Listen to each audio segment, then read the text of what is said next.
Anem precisament allà on ell dirà adeu al mes de maig, Palau de la Música. Està actuant Piotr Bidzala, un dels tenors més importants del món.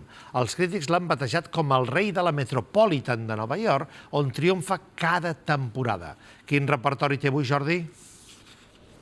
Bona nit, Josep. Sí, ja hem escoltat Tosca de Puccini, Carmen de Bizet i també Werther de Massenet. La seva veu és espectacular i sona així de bé, ara mateix al Palau de la Música.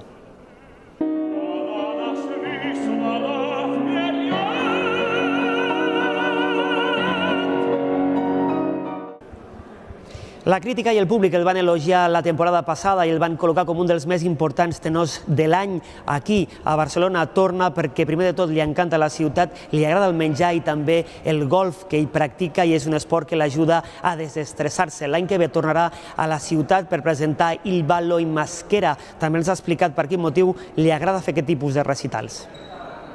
In opera you are more or less behind a character. You are not yourself. In recitals, it is a special relationship, with public, because you see the people also in person. You see the reactions.